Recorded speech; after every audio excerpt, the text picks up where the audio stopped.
Bonsoir à tous et bienvenue dans Smart Bourse. Smart Bourse, votre rendez-vous bourse 2 fois par jour en direct sur Bismart. À midi et demi, tout d'abord, une demi-heure pour décrypter la tendance des marchés à la mi-journée avant la grande édition du soir. Cette fois-ci, 1 heure pour revenir sur les enjeux, les actualités et les tendances de marché. Et à la une de cette séance boursière, justement, la Chine assouplit la durée de quarantaine pour les étrangers, notamment les travailleurs étrangers, de 21 à 10 jours, dans une perspective de réouverture progressive de son économie et notamment aux entreprises étrangères.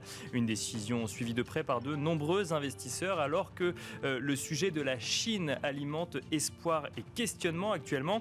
Désespoir en ce qui concerne la possibilité pour la Chine de venir tirer la croissance mondiale et ainsi aider au soft landing recherché par la Fed. C'est en tout cas ce que l'on retrouve dans plusieurs scénarios de marché, tandis que d'autres s'interrogent justement sur la capacité du gouvernement chinois à redonner une dynamique à son marché après une fermeture si brutale. Nous commenterons le sujet dans Smart Bourse. C'est aujourd'hui également que débutait le forum annuel de la BCE. Christine Lagarde, lors de sa prise de parole d'ouverture, a confirmé que ce que les marchés savaient déjà, à savoir une hausse de taux de 25 points de base à venir au mois de juillet. Certains éléments commencent à être évoqués également en ce qui concerne l'outil anti-fragmentation de la BCE. Celle-ci se dirigerait vers des achats de dettes des pays dont les spreads sont les plus élevés et en contrepartie mettrait en place une incitation au dépôt pour les banques au sein de la BCE pour retirer des liquidités du marché. Nous reviendrons également sur le rôle actuel complexe de la BCE entre combat de l'inflation, risque de récession et choc énergétique sur le sol européen. Et l'Europe, justement, ce sera également le sujet de notre quart d'heure thématique. Nous évoquerons ensemble la situation et l'avenir de l'industrie européenne alors que plusieurs éléments montrent qu'une relocalisation d'une partie de l'activité industrielle européenne est envisageable à moyen terme. Nous en parlerons avec Raphaël Moreau, gérant chez Amiral Gestion. Bienvenue à vous tous qui nous rejoignez. Smart Bourse, c'est parti.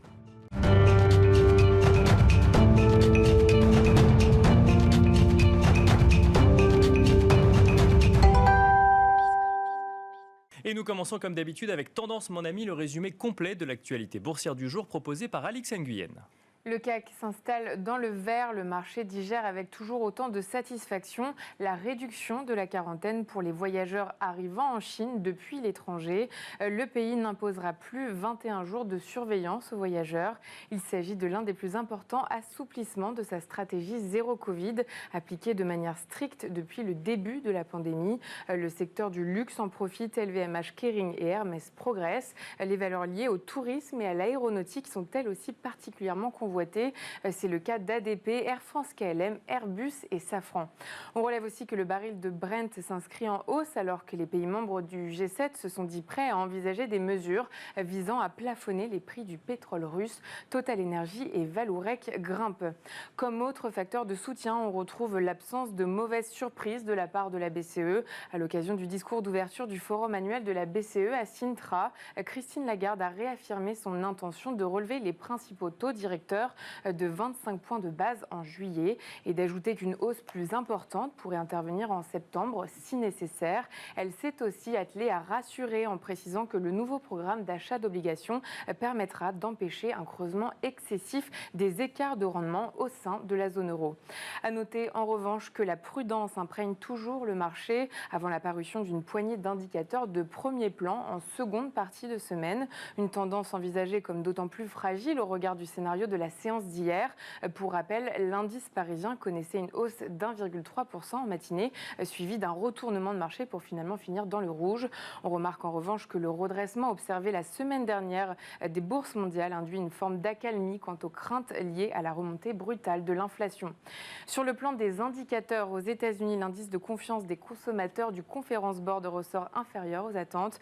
Pour le mois de juin 2022, il est ressorti à 98,7 contre un consensus de marché de 101 et une lecture révisée en baisse à 103,2 pour le mois précédent. En France, sans trop de surprise, en juin, le moral des ménages a poursuivi sa baisse et ce pour le 6e mois consécutif. Même tonalité en Allemagne où le moral des consommateurs devrait atteindre son plus bas historique en juillet. Et puis sur le front des devises, le dollar se ressaisit quelque peu après s'être replié. Voilà, donc tendance Mon Ami, le résumé complet de l'actualité boursière du jour proposé par Alix Nguyen. On regarde la tendance du CAC 40 actuellement, plus 1,04% à 6109 points.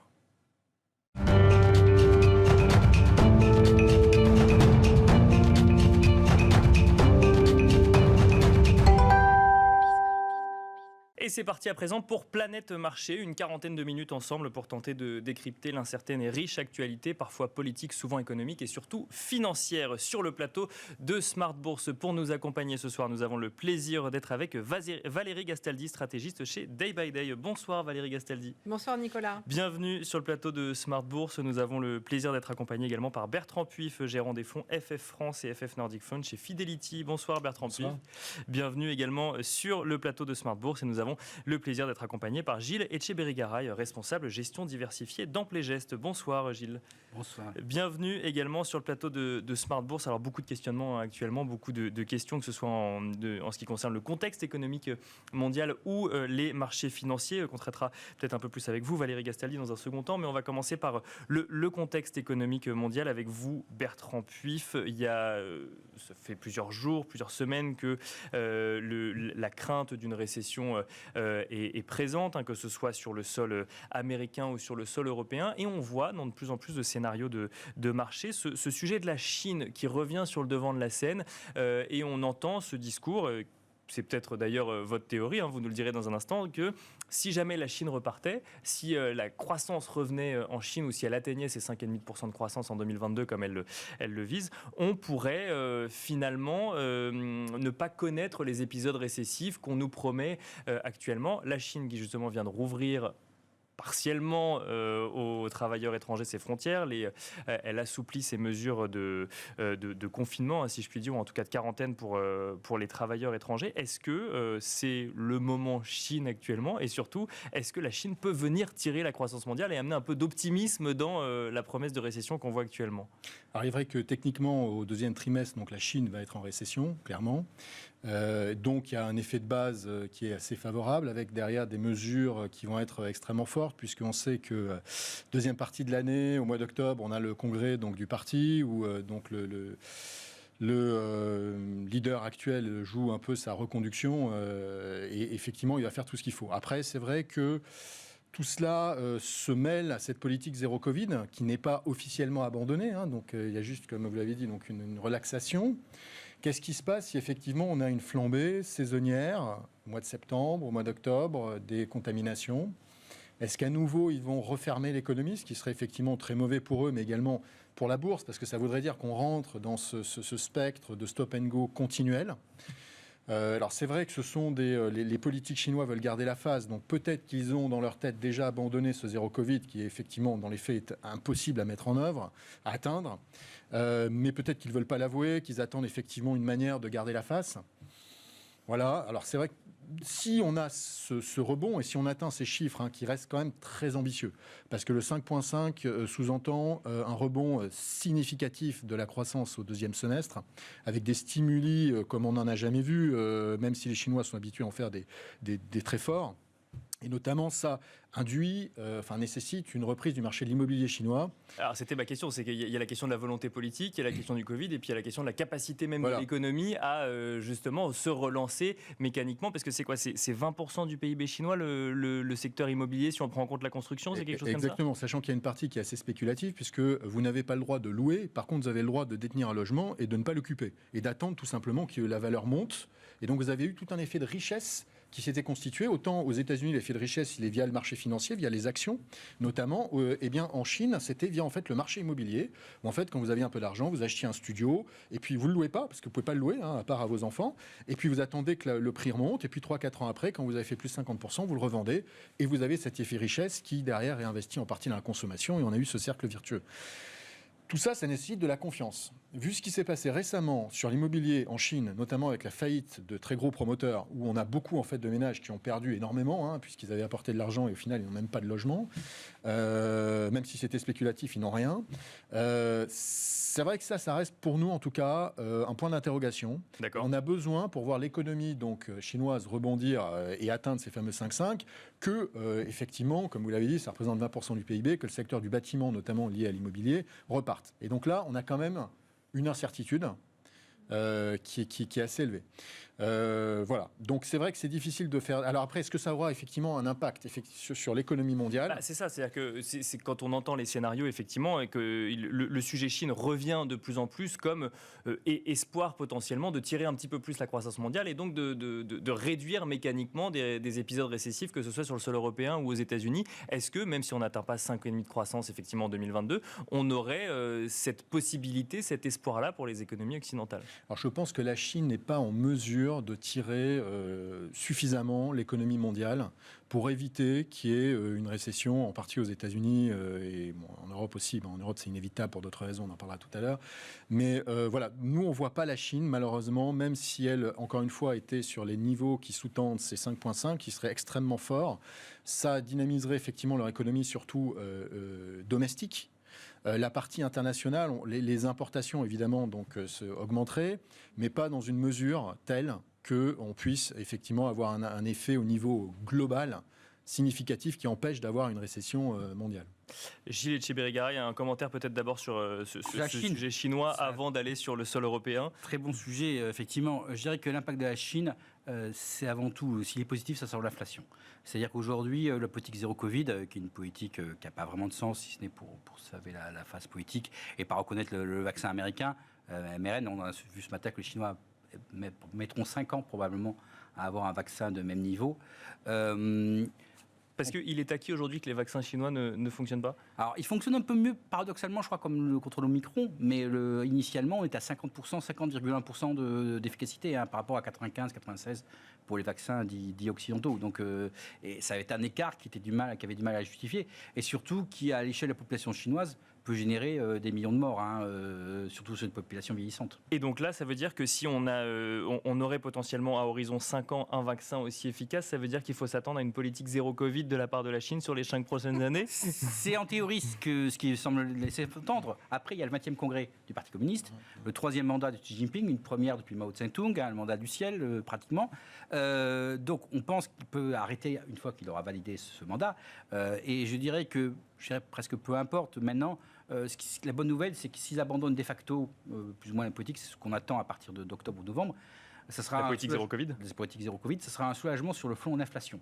Parce que cette politique zéro Covid génère une inflation, une disparition de l'offre qui vient compliquer encore la tâche des banques centrales. En revanche, pour moi, une chose est claire, la croissance chinoise à 5-7%, c'est fini. La sauce secrète de la Chine, c'était la bulle immobilière, qui a fini par éclater. Les niveaux de PNB, c'était 35% en 2017. Donc ça veut dire la construction au sens large, c'était encore plus important que l'Espagne en 2007.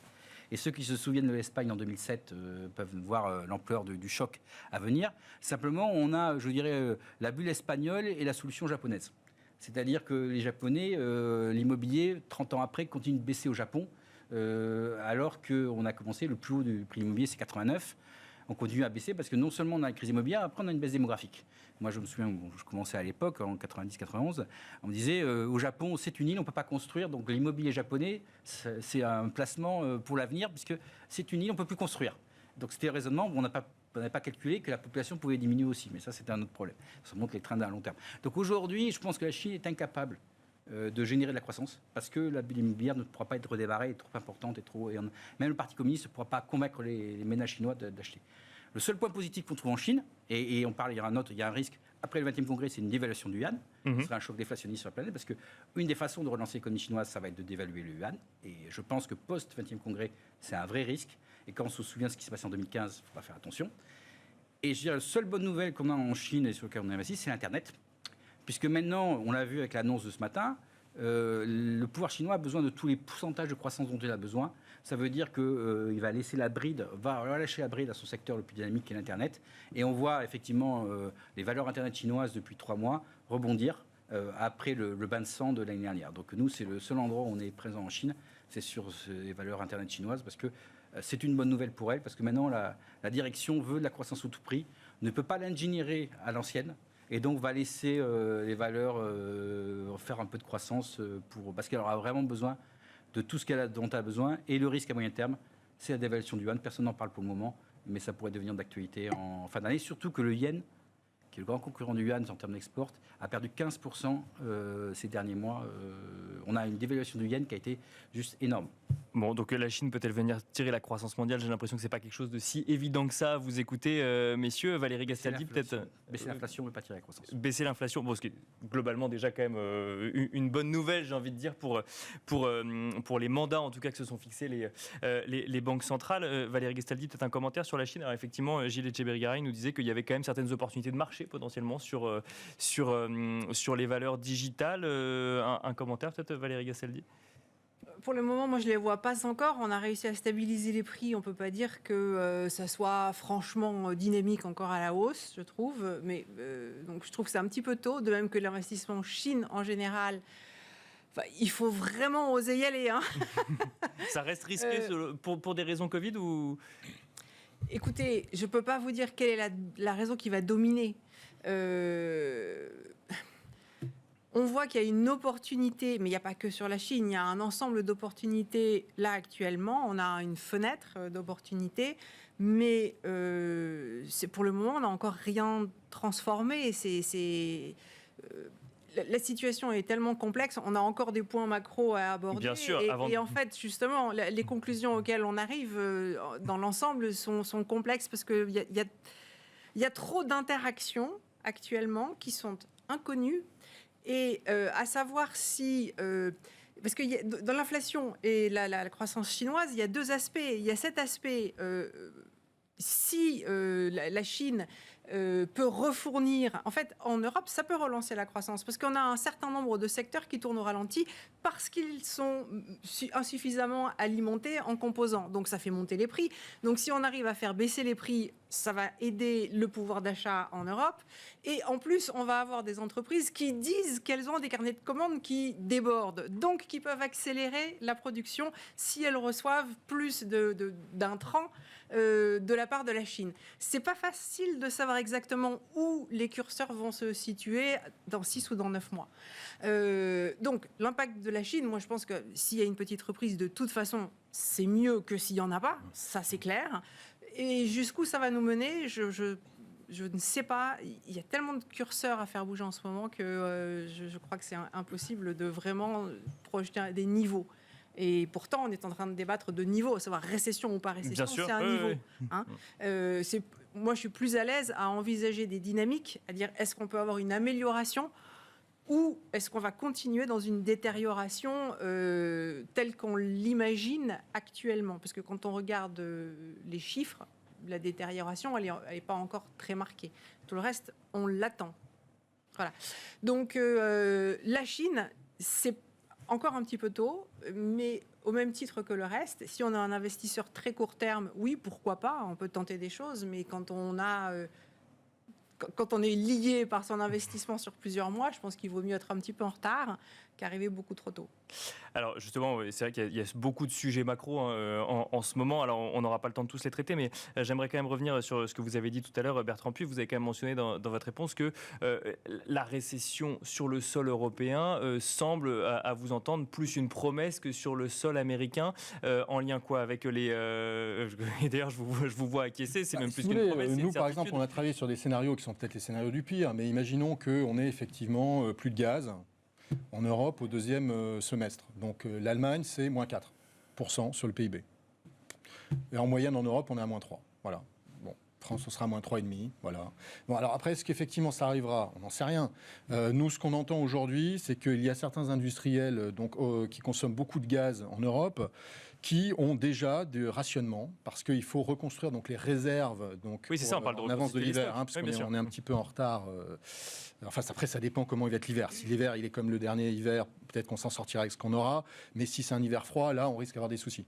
Comme, effectivement, la priorité politique, c'est de faire en sorte que les gens puissent se chauffer, pour éviter qu'ils soient dehors en train de s'énerver contre le pouvoir. Donc, effectivement, on commence déjà à pénaliser certaines industries. Et nous, on pense que quand on va, et ça va être une surprise sans doute pour le marché, encore une fois, on parle à ce stade que d'un petit nombre d'entreprises, mais peut-être des entreprises emblématiques, qui pourraient, quand ils vont publier leurs résultats du deuxième trimestre, faire un avertissement sur les résultats, déjà sur le 3e et le 4e en disant attention, on est déjà en train de nous restreindre l'accès donc, à l'énergie. C'est même pas une question de prix et de pouvoir répercuter cette hausse de prix donc, aux clients. C'est qu'il n'y a pas. C'est-à-dire que pour, encore une fois, reconstituer ces réserves de gaz avant l'hiver, on nous demande, nous, industriels, de consommer 2 fois moins ou 20% de moins, etc. Ça pourrait effectivement surprendre et effectivement rendre ce scénario qui paraît à tout le monde complètement irréaliste, beaucoup plus réaliste, hélas, et le marché pourrait, effectivement, si c'était le cas, encore une fois, je suis en train de vous brosser un scénario un peu noir, volontairement. Qui n'est pas le scénario de marché. Qui n'est pas le scénario de marché actuel, et qui n'est pas notre scénario central non plus. Mais c'est un scénario dont la probabilité a augmenté, et augmente tous les jours, vu, en fait, l'état d'esprit des belligérants, qui ne veulent pas négocier. Donc, voilà, on est obligé de le prendre en compte. Aujourd'hui, on mettrait une probabilité sur cela, alors qu'on était peut-être à 5% il y a 2 mois. Aujourd'hui, on est, de notre point de vue, à 20%. Ce qui n'est pas négligeable. Et encore une fois, jour après jour, ce 20%, il augmente. Donc peut-être que d'ici 15 jours, on sera à 25, 30%, parce que voilà, chaque jour qui passe et où on ne reçoit pas suffisamment de gaz russe pour remplir nos réservoirs, il faut, soit maintenant, soit dans quelques mois, couper le robinet, partiellement ou totalement, à certains industriels. Alors justement, j'ai quand même envie de vous poser la question de votre scénario central, vu que ça c'est un scénario qui n'est qu'à 20% dans vos estimations. Votre scénario central, du coup, le scénario central est tout de même plus pessimiste qu'aux États-Unis, puisque aux États-Unis, si vous voulez, donc on a la Fed qui, comme d'habitude, réagit beaucoup plus vite que la BCE. C'est pas nouveau, parce qu'il y a des éléments politiques qu'on retrouve pas aux États-Unis, même s'il y a évidemment tout est politique, même l'action des banques centrales. Alors, ils sont déjà, aujourd'hui, donc ils ont déjà remonté leur taux à 1,75. Bon, le marché anticipe un peu beaucoup à 4% d'ici le milieu de l'année prochaine. Bon, mais ils ont déjà, si vous voulez, constitué une marge de manœuvre. Ce que n'a pas la BCE aujourd'hui. Ce que n'a pas la BCE aujourd'hui, puisqu'on parle déjà d'augmenter simplement de 25, et puis peut-être au mois de septembre de 25, ce qui est complètement d'ailleurs en déconnexion au passage avec les anticipations de marché, puisque le marché s'attend à ce que les taux en Europe de la BCE, d'ici 12 mois, soient à 280 points de base. On est à 0, et puis là, il guide simplement sur 25 plus 25, 50. Bon. Voilà, donc c'est-à-dire que le marché il pense qu'il y aurait besoin de ça, alors peut-être que c'est excessif, de 280 points de base, compte tenu de l'inflation. Et puis la BCE, elle nous dit, je fais 25, et puis peut-être 25, donc on sera à 50. Voilà, il y a un peu une déconnexion, parce qu'effectivement, la BCE doit gérer un certain nombre de problèmes, l'un d'entre eux étant la dette. Notamment les niveaux de spread, sur le sol européen. Exactement. Que dès qu'on annonce une hausse de 25 points de base, d'un coup d'un seul, il faut sortir un outil anti-fragmentation. Regardez le coût de la dette, le 10 ans italien, il est déjà à des niveaux qui sont complètement asphyxiants. Nous, à 2,20, on a notre ministre de l'économie qui nous dit que là, ça va être vraiment, vraiment compliqué. Et pour rebondir sur ce que vous disiez par rapport à la fragmentation, la problématique, c'est que OK, dans le système, en théorie, on va aider les pays dits périphériques. Donc, périphériques, pourquoi ? Ça veut dire ceux qui ont des problèmes de dette. Mais la France a un problème de dette. Oui. Donc, comment on fait ? Je vous garantis, sur ce plateau, j'ai entendu, elle a été classée dans les deux camps. Si les taux montent à 2,5, imaginons, ou même au-delà en France, vous avez Bercy qui va appeler la Banque Centrale Européenne en disant « on veut être inclus dans le système, on a besoin que vous nous aidiez ». Et là, comment on fait ? Parce que là, la taille, effectivement, de la dette française, c'est pas la même. La position n'est pas la même que la dette italienne ou la dette espagnole. Comment on fait ? Voilà. Et donc, c'est pour ça que ce système-là, encore une fois, fait par des technocrates, donc sur le papier, ça peut marcher, etc. Dans les faits, ça va être compliqué à mettre en place. Gilles Etcheberry-Garay, j'ai envie de vous poser la même question de votre scénario sur l'Europe. Est-ce qu'il est un peu plus optimiste que celui qui est décrit par Bertrand Pief ? Alors, je dirais globalement non, mais sur le sujet de la dette française, pas de problème. Aujourd'hui, quelle est la croissance nominale française ? Elle est de 8%. L'État français s'endette à 2% avec 8% de croissance nominale. La dette sur PNB baisse, il n'y a pas de problème. Que la position extérieure de la zone euro, elle est strictement excédentaire. La position d'Italie est excédentaire. La zone euro épargne plus qu'elle ne consomme. Elle s'autofinance, il n'y a pas de problème. Le seul problème italien, c'est que les ménages italiens ne veulent pas prêter à l'État italien, ils prêtent aux banques allemandes et luxembourgeoises. Et derrière, la BCE doit prendre cet argent-là et le renvoyer en Italie. Mais aujourd'hui, il y a un excédent primaire, on n'est pas dans la Grèce. La Grèce consommait à crédit. L'Italie a un excédent d'épargne, ne consomme pas assez, a un problème de taux nominaux par rapport à la croissance. Et ce que va faire la fragmentation, c'est de redescendre les taux d'intérêt nominaux de la dette italienne sur la croissance. Mais aujourd'hui, il n'y a pas de problème d'endettement. C'est un problème des épargnants qui ont prêté. Mais à 2,20, avec 8% de croissance nominale ou 7% de croissance nominale, vous avez zéro problème. Mais ça, c'est la croissance, si je puis me permettre, 2022. 2023, on ne sera pas à 8%, je l'aimerais. Mais oui, mais s'il y a 5% d'inflation, 4% mais les taux d'intérêt, peut-être voilà. aussi. C'est nominal. Oui, mais c'est nominal. On a une incertitude quand même. Oui, mais Gilles et puis Valérie sur le sujet. Oui, c'est la croissance nominale. Aujourd'hui, on a une croissance nominale qui fait baisser le taux de dette sur le PNB, malgré 3-4%. Voilà. Donc, tant qu'on a de l'inflation, on est en train d'éradiquer les dettes des États européens. Il n'y a pas de souci. Le seul pays qui a un problème, c'est l'Italie. Non pas parce qu'il ne peut pas se financer, mais parce qu'il y a plus d'épargne italienne, mais simplement on a un circuit qui ne marche pas. Et du coup, on a un prix de la dette qui est au-dessus de la croissance nominale. Et là, c'est une dynamique un peu dangereuse. Si on arrive à faire descendre, il n'y a plus de problème. Ça, c'est le premier point. Sur la récession, moi, je pense que il va y avoir une récession américaine, probablement. L'Europe va être en récession pour plein de raisons, entre la Chine et l'Amérique. La seule bonne nouvelle qu'on pourrait avoir, c'est éventuellement qu'il y a un cessez-le-feu en Ukraine avant l'hiver. Parce qu'il y a un épuisement côté russe qui peut être possible. Les contre-offensives, aujourd'hui, on voit que militairement, même si on a un retrait Severodonetsk, on voit que les Ukrainiens sont en train de faire exploser les dépôts de munitions russes les uns avec les autres avec leur artillerie longue distance qu'ils ont reçue. Donc on peut avoir un changement dynamique sur ce front-là à l'automne, je dirais, et éventuellement avec l'économie russe sous pression des sanctions à l'hiver. Donc, et en plus, il y a un problème, le gaz. Il faut voir une chose, qu'aujourd'hui, on dit que les Russes ne remplissent pas le gaz, c'est vrai, mais il y a quand même une différence fondamentale entre le pétrole et le gaz. Aujourd'hui, le pétrole russe, qu'est-ce qu'il fait? Il discarte 30%, il va en Inde, il est raffiné en Inde et il est expédié en Europe. Alors, c'est les Indiens qui gagnent, et là, tout le monde est content. Les Russes touchent 30% de moins, les Européens ont leur fuel. Mais gaz, ça, c'est avéré. C'est pas la première fois que je l'entends sur ce plateau. Oui, oui, c'est avéré. Oui.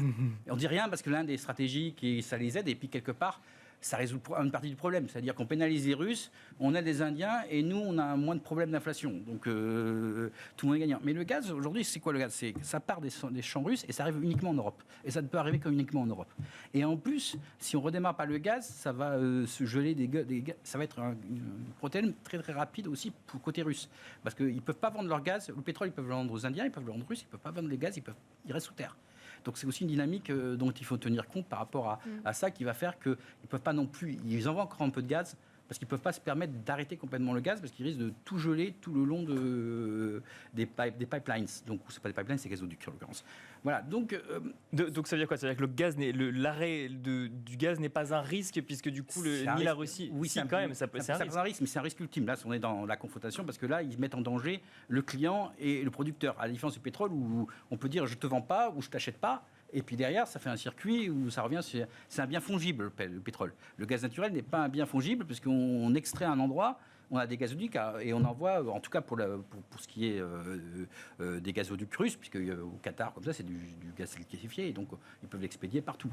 Mais voilà. Donc ça, mais pour l'Europe, oui, l'Europe a un problème avec son client chinois, a un problème avec une guerre qui est présente et a un problème avec une récession américaine qui est probable. Donc effectivement, je veux dire, les scénarios européens sont au-delà du problématique de l'énergie qui se réalisera ou ne se réalisera pas, mais qui est tout à fait une potentialité qu'il faut envisager.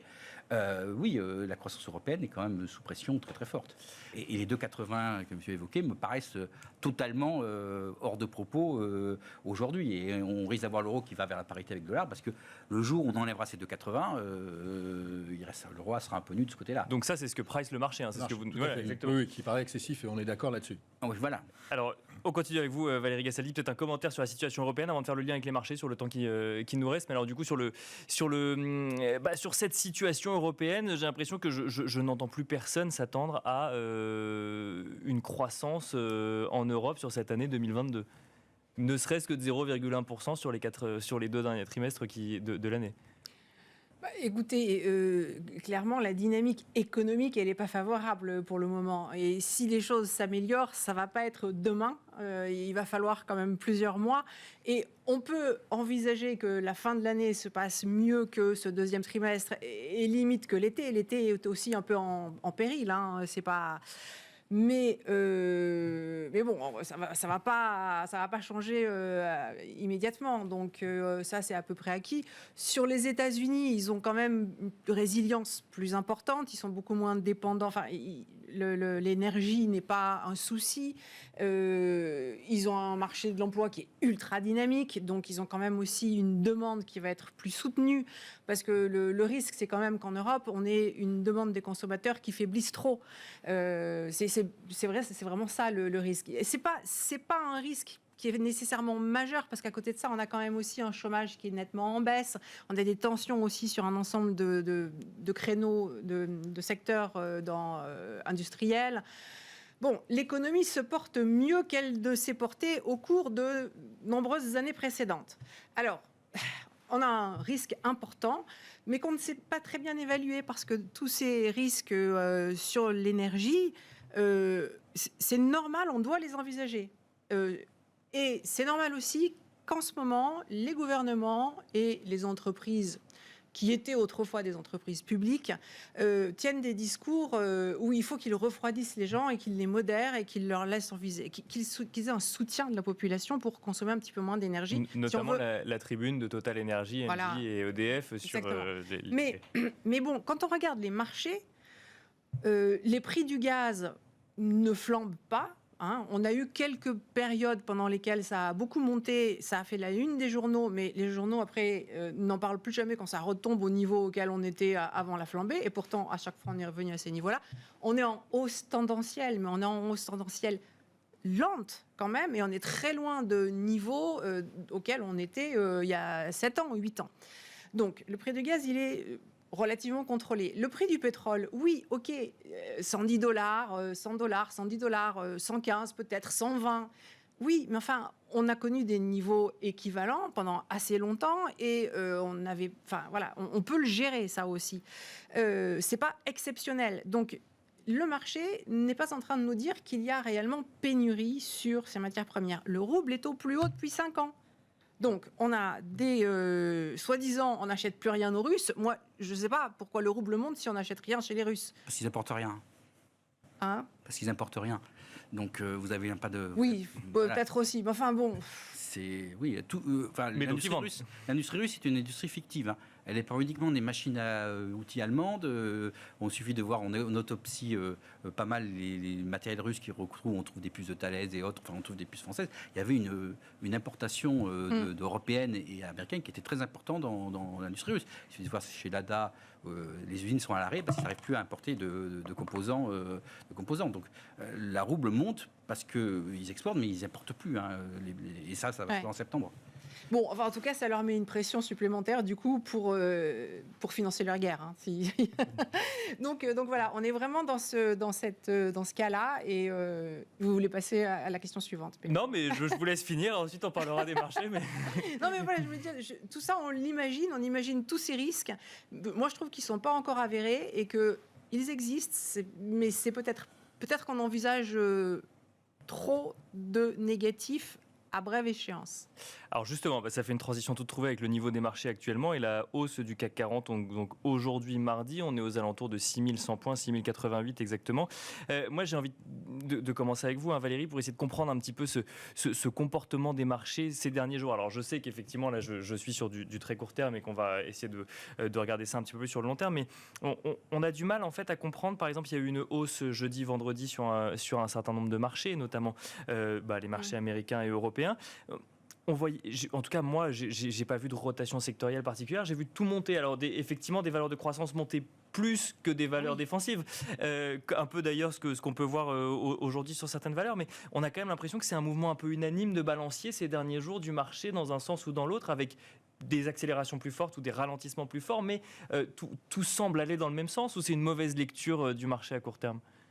J'aimerais bien pouvoir vous répondre simplement, mais la rotation sectorielle est d'une complexité inouïe et on peut vraiment. Enfin, je ne pense pas qu'on puisse parler simplement en valeur de croissance, valeur de rendement, parce que les banques n'ont pas du tout eu le même comportement que l'énergie. Juste pour citer ça, et c'est quand même important dans cette partie. Bien sûr. Bon. Oui. Donc, le problème du marché, c'est que où qu'il se tourne, si on veut être négatif, on peut. Soit on a une croissance qui ne faiblit pas trop, mais à ce moment-là, les banques centrales, à l'aise, elles continuent à monter leurs taux parce qu'elles ont quand même beaucoup de retard. On a des taux réels très négatifs, etc. Donc on a un parcours sur la hausse de taux qui va pas. Enfin, c'est difficile d'envisager que les marchés en général soient flamboyants avec des taux qui continuent à remonter. depuis les niveaux actuels. Soit on a des économies qui ralentissent, auquel cas on sait qu'on va mettre la pédale douce sur les hausses de taux, potentiellement. C'est même pas gagné, pas tout de suite, mais enfin ça va C'est cesser. potentiellement anticipé. Pour oui. 2023, en tout cas, ça se calmerait très nettement. Mais dans ce cas-là, les profits des entreprises, on ne sait pas très bien comment ça va passer. Donc, qu'est-ce qui se passe qu'est-ce qui s'est passé au cours des dernières semaines, disons, au cours des 15 derniers jours, ou d'abord 3 dernières semaines, où les marchés ont d'abord fortement baissé, très fortement baissé. En fait, ce qui a le plus baissé à cette période-là, c'était toutes les valeurs qui étaient les plus exposées au risque de récession. Elles se sont absolument effondrées. Or, ce sont celles qui, dans l'ensemble, n'avaient pas trop mal marché depuis 6 mois, depuis le mois de novembre. Et donc, parce qu'au début de la baisse, depuis le mois de janvier, ce qui a baissé le plus, c'était effectivement dans l'ensemble le compartiment croissance, donc le luxe, la consommation et puis la technologie. Et là, en fait, ça a moins baissé en comparaison. Et alors, tout le reste, c'est complètement vautré à toute allure. Et du coup, on a peut-être une capitulation locale, au moins. Je ne vois pas à 6 mois ou 1 an, mais peut-être pour l'été. D'autant que quand on regarde les positions acheteuses des gérants aux États-Unis, alors j'ai bien quand on regarde les positions, parce qu'il y a des sondages qui disent des choses différentes. Quand on regarde aussi la volatilité implicite, c'est pas très clair, etc. Mais les positions acheteuses sur les futurs, sur le S&P 500, elles sont au plus bas depuis, je ne veux pas dire de bêtises, 2015. C'est-à-dire qu'on est plus bas qu'en 2020, on est plus bas qu'en 2018 et on est sur les niveaux de 2015 où on est entré en consolidation pendant 1 an. 2015-2016, le marché américain, il n'a pas fait grand-chose. C'est-à-dire qu'il n'y a plus d'acheteurs aujourd'hui sur les marchés, c'est ça ? Voilà. Donc tout le monde est couvert. Ça veut dire que les gérants sont couverts avec des futurs. Voilà. Il faut dire que la volatilité est relativement chère. Si vous voulez vraiment couvrir votre portefeuille, vous n'avez pas intérêt à vous couvrir uniquement en volatilité. Par ailleurs, la mentalité est, comme je vous disais, en macro, c'est compliqué de voir les marchés progresser, hausse de taux ou récession. Et du coup, les gens ont beaucoup désinvesti, à mon avis. En tout cas, je ne peux avoir que cette conclusion-là à la lecture des données sur les marchés dérivés. On est dans une position de marché baissier structurel qui a été prise par les investisseurs. Dans ces cas-là, ils vendent pas mal d'actions. Ils traitent relativement peu d'options. C'est pour ça qu'il y a des gens qui disent oui, mais la volatilité n'est pas assez élevée pour une période de crise. Oui, parce qu'en fait, comme il y a moins d'actions qui ont été achetées, qui sont en portefeuille, il y a aussi moins de besoin d'achat, de couverture par les dérivés, par les puts, pas par les options. Oui. Les gens se couvrent plutôt sur les futurs, parce qu'ils trouvent que la volatilité est élevée et qu'ils veulent être couverts. Donc on n'a pas d'acheteurs sur les marchés de futurs. Voilà. On a un solde qui est à 0 en gros. Ce qui est vraiment très très rare. Alors, ça ne veut pas dire... Normalement, c'est un point bas qui peut durer quelques mois. Et alors, rapidement, avant de passer à Bertrand Puffe, qu'est-ce que ça nous dit du fait qu'il n'y a pas d'acheteurs ? C'est qu'en fait, c'est un moment d'attente aujourd'hui du fait qu'on ça veut dire que les anticipations sont toutes très négatives, parce que trop négatives. Les gens se sont préparés au pire. Après, moi, c'est ma lecture. Bon, je me trompe peut-être. Mais les gens se sont préparés au pire parce que, je vous dis, tous les scénarios qu'on peut faire sont quand même... Il n'y a pas de scénario vert, là. Je les attends, je ne sais pas si vous en connaissez, mais quels sont les scénarios optimistes ? En fait, quand il n'y a plus de scénario optimiste, les investisseurs, ils ont fait le tour de la table, ils ont ajusté leur portefeuille pour de la baisse. Voilà, quand c'est fait, c'est fait. Les marchés d'actions, ils ne réagissent pas en fonction de ce que fait l'économie maintenant, mais... c'est des flux, c'est que des flux les marchés. Bertrand Puffe, il n'y a pas de scénario optimiste aujourd'hui ? C'est-à-dire que ce qu'on a vu, c'est si vous voulez, déjà une contraction des multiples. C'est la première phase d'un bear market. Maintenant, ces multiples, de notre point de vue, sur certains titres, effectivement, ils peuvent paraître relativement bas, mais quand on regarde dans son ensemble, prenons le S&P 500, ça sont... historiquement, il s'est traité entre 16 fois et 22 fois donc, les profits. On était effectivement monté jusqu'à 35 fois, on est à 22 fois. Donc on est sur le haut de la fourchette historique. Sûr, oui. Mais on peut aller corriger, effectivement, compte tenu des risques de récession, de ce que vous évoquiez, de hausse de taux, etc. On peut aller effectivement chercher un multiple plus bas. Et dans un second temps, après, on va avoir, malheureusement, dans les prochaines publications, sans doute, très probablement, une vague de révision à la baisse des attentes de résultats. Alors ça, vous nous en avez parlé tout à l'heure, mais là, c'est pas forcément en lien avec les chocs énergétiques, c'est même potentiellement juste simplement en lien avec l'activité des entreprises. C'est ça, exactement. Donc on attend encore, le consensus attend encore une croissance des profits de 7% cette année, qui de notre point de vue est très élevé. Nous, on attend la moitié de cela, autour de 3,5. Donc ça, c'est effectivement, ça va être un deuxième moteur à la baisse. Alors là, on a sans doute une consolidation technique dans une phase de baisse, donc un rebond. Les gens, effectivement, c'est un peu trop baissé, donc on voit un rebond de certains titres. Mais on pense, nous, qu'il va y avoir une deuxième phase de consolidation, qui sera sans doute, peut-être, on espère, la dernière. Et ça, à ce moment, il sera important de timer pour savoir quand rentrer vraiment sur le marché. Mais et ça, ce serait quoi? Ce serait en lien avec les publications des résultats des entreprises voilà, à c'est-à-dire venir, que les entreprises, déjà, qui arrivent, parce que la problématique qu'on a eue ces premiers trimestres, globalement, on a eu plus de 70% des entreprises qui ont fait mieux que prévu. Donc voilà, donc de ce côté-là, il n'y a pas vraiment voilà, on n'a pas matérialisé de contraction de mauvaises surprises. Pardon. Donc, deuxième trimestre, si effectivement, nous, on pense qu'il y aura quand même plus de 50% des entreprises qui, pour le coup, parce qu'elles n'auront plus les couvertures sur l'énergie qu'elles avaient encore au premier trimestre, parce que elles ont eu, notamment celles qui travaillent en Chine, ont eu quand même certains soucis.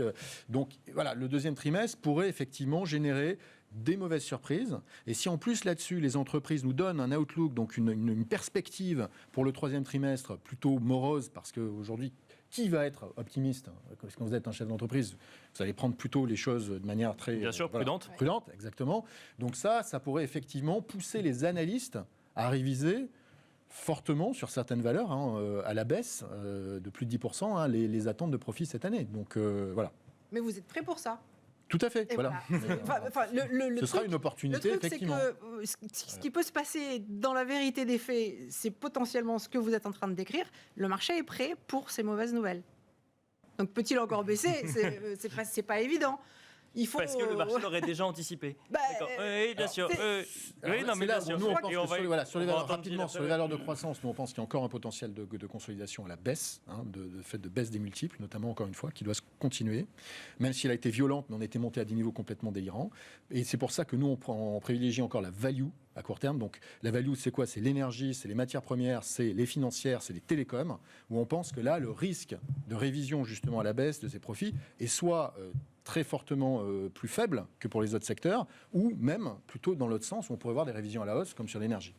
Gilles Etcheberry-Garay, votre scénario de marché, vous, effectivement, est-ce que vous êtes prêt également pour les scénarios qu'on a évoqués? Oui, je dirais que par rapport à ce qui a été dit, quand on a correction américaine, on a deux types de corrections. On a des corrections sans récession, et à 20-25%, on a plus ou moins fait, et vous avez des corrections avec récession. Et là, le tarif est autour de moins 40, moins 50%. Là, on est clairement dans un... Et si on prend 2000-2002, on a eu une baisse de à peu près 45 ou 50%, avec 3 bear market rally de 15 à 20%. Donc aujourd'hui, effectivement, on a épuisé à court terme. On a probablement à l'orée d'un bear market rally. On a déjà fait 10% quasiment. On peut en faire 5-10 de plus. La question fondamentale derrière, c'est est-ce qu'il y aura récession ou pas récession?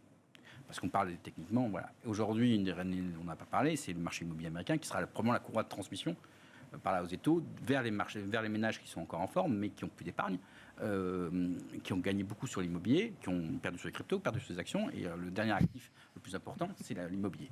Et si l'immobilier baisse, on va avoir la Fed, comme toujours, à l'exception de 1994, qui est la seule fois elle a monté les taux sans ingénierie de récession. Mais à l'époque, on avait l'inversion d'Internet, on avait la fin de la guerre froide, on a eu une crise en Asie, en Thaïlande et en Russie, on a eu LTCM, enfin on a eu d'autres choses, mais tous les hausses de la Fed ont fini par ingénierer une récession. Donc probablement on est dans le même cas de figure, même si ça prend un peu de temps, et là on est dans les premiers pas de ça. Donc effectivement, là on considère qu'on est dans un bear market rally qui peut nous amener, si on prend le SP500, 4100, 4200, voilà,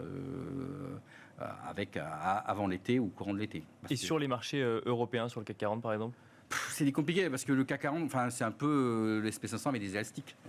Oui, d'accord. Donc de toute façon, ça suivra la tendance. C'est ce que vous dites. D'accord. C'est donc si nous on gère globalement. D'accord. Donc on regarde la tête de proue, quoi. D'accord. Si on a l'SP500 bien, généralement on a le reste. Alors après ça, oui, c'est des élastiques. Des fois c'est élastique qui avance. D'accord. Donc mais même si les anticipations de récession sont pas les mêmes d'un côté et de l'autre de l'Atlantique, du coup on gardera quand même le S&P 500 en priorité. Oui, de toute façon, quand les Américains éternuent, nous on a un rhume. Ça fait 30 ans que je gère. jamais vu, et j'ai fait une étude, on n'a jamais vu un trimestre négatif américain avec un trimestre positif européen. Ça, je regardais depuis 1990, ça n'existe pas. Et je dirais qu'en plus, le risque de récession aux États-Unis n'est pas négligeable. Il n'est pas acquis. C'est pour ça que le marché donne l'impression de ne pas trop savoir. On a eu une peur, effectivement, comme disait, toutes les pétrolières, tout ce qui était sensible, ça a été rejeté pendant 15 jours. Aujourd'hui, ça paraît s'être calmé. Et donc, le mot récession est en train de repasser un peu dans le derrière. C'est pour ça que le marché, pour moi, le scénario non anticipé, c'est vraiment la récession américaine. La bonne nouvelle, en revanche, aujourd'hui, s'il peut y avoir des bonnes nouvelles, et puis les actifs peuvent en bénéficier, c'est le problème de l'inflation.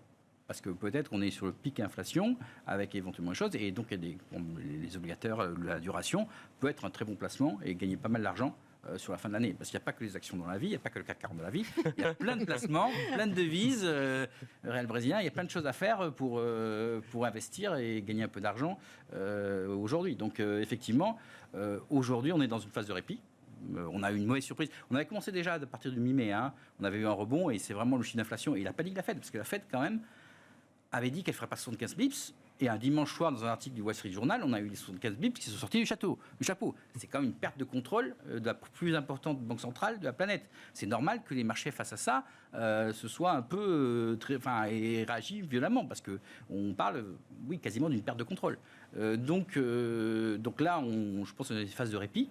Les résultats du deuxième trimestre, et en particulier les résultats des grandes valeurs, et on finira là-dessus, vont être très importants. Est-ce que Apple, est-ce que Microsoft, est-ce que Google vont dire des choses encore positives ou négatives? C'est un peu le marché de juillet, août, septembre qui se dessine là-dessus. Et ben voilà, justement, ça nous fait une perspective à regarder ensemble. Merci beaucoup Gilles Etcheberry-Garay. Je rappelle que vous êtes responsable gestion diversifiée d'Amplégest. Merci également Valérie Gastaldi, stratégiste chez Day by Day. Et merci Bertrand Puif, gérant des fonds FF France et FF Nordic Fund chez Fidelity. Merci à vous de nous avoir suivis. On se retrouve tout de suite dans le dernier quart d'heure de Smart Bourse.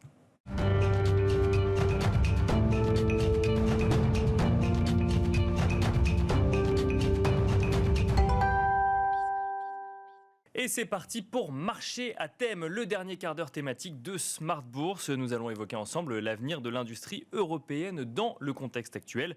L'avenir proche n'est pas si rose pour cette industrie, entre tensions énergétiques, pic d'inflation qui reste encore à atteindre et perspectives de récession.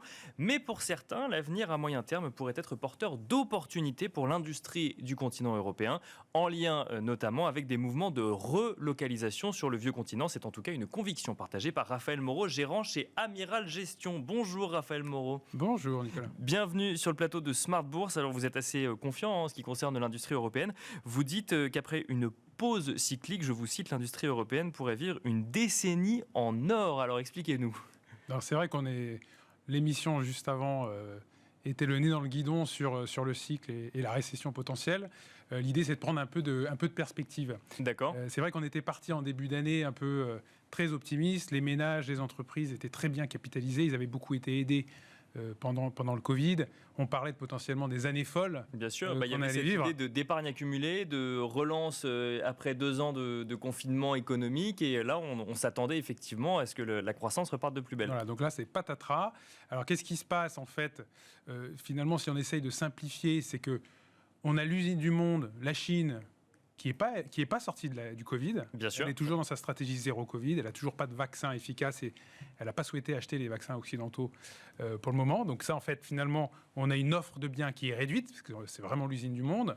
Et puis, par ailleurs, on a évidemment la guerre en Ukraine, avec le rationnement d'énergie qu'on a décidé nous-mêmes en fait de s'imposer, et puis potentiellement que les Russes pourraient nous imposer. Donc, et l'énergie, elle est aussi à base de tout. Donc finalement, on a moins de biens qui sont produits et en face une demande qui est très forte. Donc un cocktail explosif pour l'inflation, parce que les biens qui sont produits, finalement, c'est un système d'enchères. C'est celui qui paye le plus qui arrive à les obtenir. Et donc la volonté des autorités monétaires à court terme de calmer la demande, parce qu'elle ne peut pas agir vraiment sur l'offre, en tout cas pas du tout à court terme, pour que cette demande s'aligne sur la quantité de biens disponibles. Alors, elle ne peut pas agir sur effectivement l'offre, pour autant les valeurs cycliques ont pâti de ces décisions en bourse. Bah oui, c'est vrai qu'on a beaucoup parlé des valeurs de croissance qui ont perdu 30% ou plus, et qui effectivement ont bien sous-performé, mais les valeurs cycliques, avec toutes ces discussions autour d'une récession qu'on souhaite plus ou moins amener, en tout cas un fort ralentissement, ont bien souffert. Elles ont perdu grosso modo 18% contre 14% pour les grands indices. Donc, c'est pas la Bérésina. Les valorisations sont pas non plus à l'os. Je suis pas en train de dire que... j'écoutais votre introduction, je ne suis pas en train de dire qu'il faut se précipiter pour acheter des valeurs cycliques. On est encore 20-30% au-dessus du point bas de mars 2020, pour donner une espèce d'indication. Mais l'idée, c'est de réfléchir à long terme et de se dire, OK, qu'est-ce qui va se passer dans les 10 ans qui viennent ? Et c'est vrai qu'il y a plusieurs plaques tectoniques qui sont en train de bouger et qui pourraient pousser finalement à un contexte beaucoup plus favorable pour l'industrie européenne. Alors, expliquez-nous, des plaques tectoniques en lien quoi avec les 2 dernières années de Covid qu'on a vécues, ou au contraire des mouvements ou des changements un peu plus long terme qui viendraient créer une sorte d'alignement des planètes pour l'industrie européenne ? Je vois 3 éléments en fait. Le premier, effectivement, il est lié au Covid. Au fait que la souveraineté, de manière générale, est un peu plus en haut des priorités des gouvernements. C'est sûr que c'est quand même un argument politique qu'on a beaucoup entendu au plus fort de la crise Covid, qu'on entend moins maintenant, mais qu'on a beaucoup entendu au début en se disant qu'il faudrait effectivement relocaliser des productions de médicaments, par exemple, ou de masques, et ne pas être dépendant de partenaires à travers le monde. Je pense qu'on s'est aperçu que pendant certaines crises, même des choses... Même nos amis, nos alliés américains, sur le sujet des masques, c'était un peu la foire d'empoigne, en fait, pour obtenir le matériel. Donc ça, c'est quelque chose qui, je pense, va rester quand même... va marquer en fait les politiques. L'incertitude politique, même chez certains pays alliés. Ouais. Voilà, il y a évidemment la guerre actuelle, j'en parlerai pas, mais voilà, le fait de se faire couper le gaz, c'est quelque chose qui paraissait impensable aux Allemands, ils ne s'étaient pas préparés à ça, mais c'est quelque chose qui est envisageable. On parle de grandes guerres politiques entre la Chine, les États-Unis, Taïwan, etc. Donc c'est quelque chose qui semble aujourd'hui pas du tout absurde de vouloir rapatrier une partie de nos chaînes de production sur place. Donc le premier élément, c'est ce sujet de souveraineté. C'est un mouvement politique finalement qu'on pourrait voir en France, mais dans d'autres pays européens ou même dans d'autres pays tout court. D'accord. Je pense partout. Donc effectivement, il y a ce sujet politique. Il y a un autre sujet qui n'est pas politique du tout, c'est la démographie chinoise. D'accord. Ouais. Encore une fois, c'est l'usine du monde. La Chine, c'est 1 milliard de travailleurs qui travaillent évidemment pour les Chinois, mais aussi pour ses principaux clients, qui sont les États-Unis et l'Europe. Le nombre de travailleurs en Chine, 1 milliard, c'est plus que la population totale de l'Union européenne et des États-Unis, il faut se rendre compte. Oui, bien sûr. Et en fait, la population chinoise est en train de vieillir à vitesse accélérée du fait de la politique de l'enfant unique. La population en âge de travailler a commencé à baisser depuis 5 ans. Et en fait, c'est en train de s'accélérer. Et donc là, on va avoir quelque chose qui est assez mécanique, c'est qu'on va avoir moins de travailleurs. On parle quand même de centaines de millions de travailleurs qui vont sortir de l'appareil productif en fait au cours des 20 prochaines années. Donc c'est quelque chose qui est énorme. Et donc des salaires qui montent en Chine. Ouais. Ils ont déjà beaucoup monté, mais voilà. Et tout simplement, une capacité à produire des biens manufacturés qui va baisser dans l'usine du monde. Et donc, ça va se redéplacer.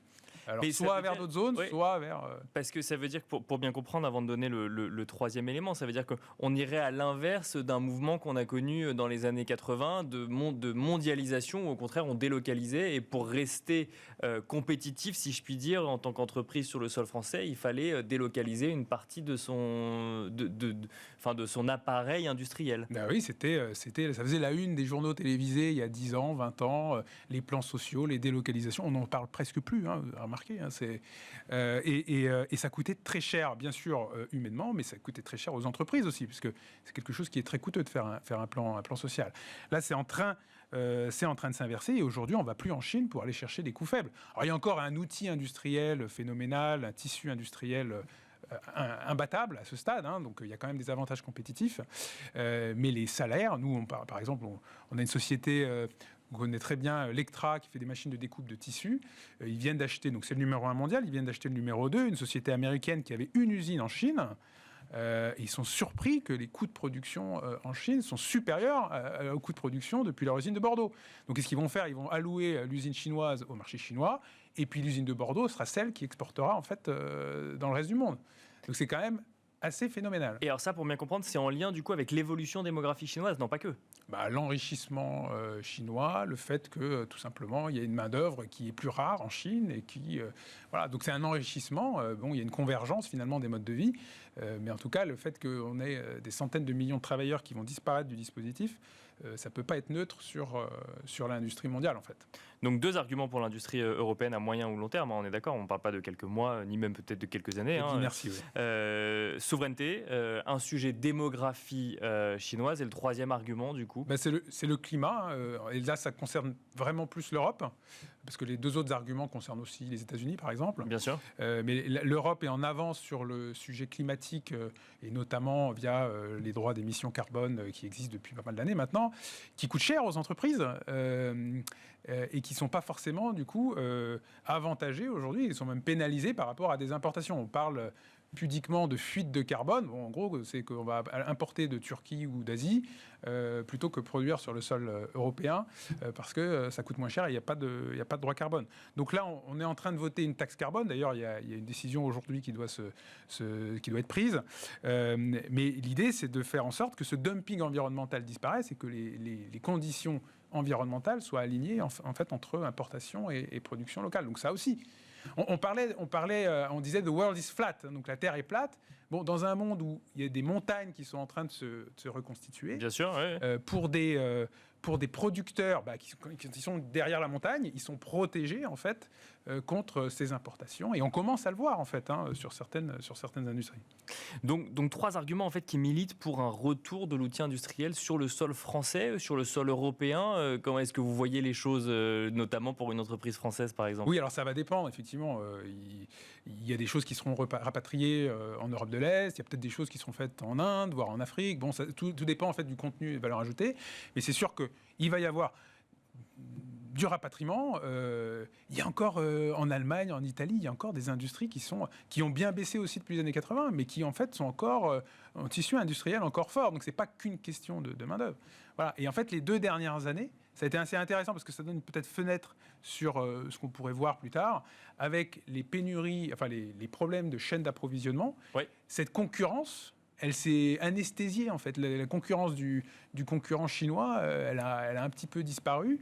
Et il y a plein de sociétés, alors que ce soit des Arcelor, des Aperam, pour citer des sociétés françaises, ils n'ont jamais gagné autant d'argent que l'année dernière. Alors qu'on n'était pas non plus dans un boom économique incroyable.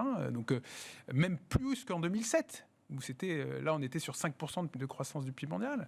Et puis notre société, par exemple, je pense à Bekaert, qui est un exemple que j'aime bien, une société belge, qui est une société qui fait de la transformation de fils d'acier, enfin de l'acier en fil d'acier, notamment pour le marché du pneumatique. Leur concurrent principal, c'est un concurrent chinois qui a une usine proche de Shanghai. Ça fait des années qu'ils étaient en galère parce qu'il y avait un outil de production très efficace en face.